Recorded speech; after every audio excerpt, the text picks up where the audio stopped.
Бидејќи таа е почеток на љубовта. Тамара ме среќаваше сите со насмевка.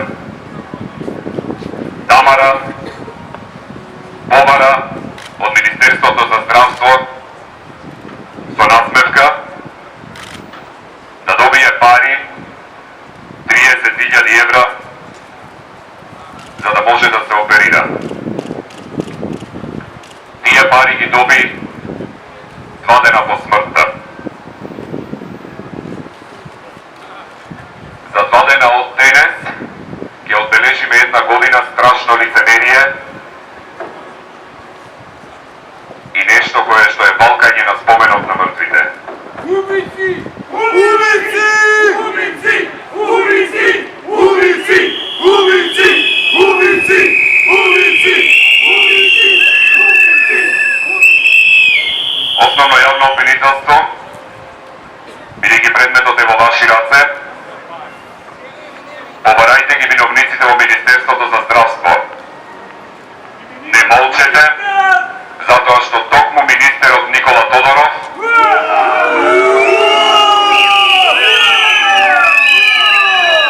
министерот за смрт е тој кој што ја излажа целата нација во Република Македонија. Тоа е тој кој што кажа дека Министерството за здравство ќе ги обезбеди потребните средства за покривање на трошоците за операцијата на Тамара. Основно јавно обвинителство, не мора да кажувате дека имате осомничени и да не ги наведувате со име и презиме. Ние ги знаеме кои се. Ние знаеме кои се вашите осомничени.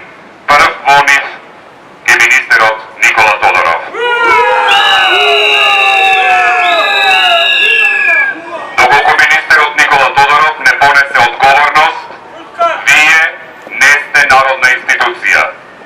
Доколку министерот Никола Тодоров и останатите околу него кои што се одговорни за смртта на Тамара Димовска, вие веќе нема да имате кредибилитет да ја извршувате вашата работа и не треба да бидете дел, вие кои што го представувате ова јавно обвинителство од оваа институција.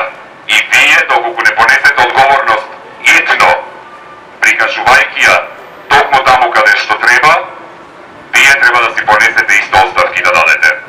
Основното јавно обвинителство е институција на Република Македонија. Тоа има за цел да ги штити правата на граѓаните на Република Македонија. Тамара Димовска беше граѓанка на оваа држава.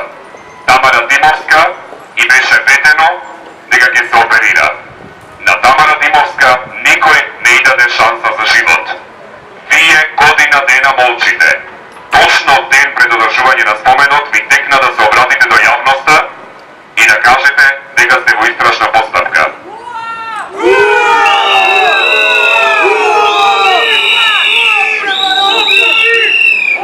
Најпознатата безмислица која што во оваа држава стана практика е изјавата "Истрагата е во тек". Истрагата е во тек во овој случај за познати сторители. Не е дека сторителите не се познати. Поради тоа, вие досега требаше и да имате поднесено обвиненија. Затоа сме тука собрани, да ви ја изразиме поддршката во истражната постапка и да ви пренесеме дека затаивте во поднесувањето обвиненија. Вие досега требаше со име и презиме да излезете и да пренесете вашата мериторна одлука и да ги кажете со име и презиме виновниците кои што ја доведоа Тамара Димовска до смрт. Ја оставија да умре и собираа политички поени додека таа беше жива. Тоа не е дозволиво, тоа не смее да се повтори. И овде на овој собир гледаме дека има случаи кои што го имаат сличниот, ако не и истиот проблем со Тамара. Случаи кои што се заглавени во бирократијата поради папиролошки побарувања над институциите во Република Македонија. Пациентот во Република Македонија мора да биде пред се. Здравието на луѓето во Република Македонија мора да биде пред се.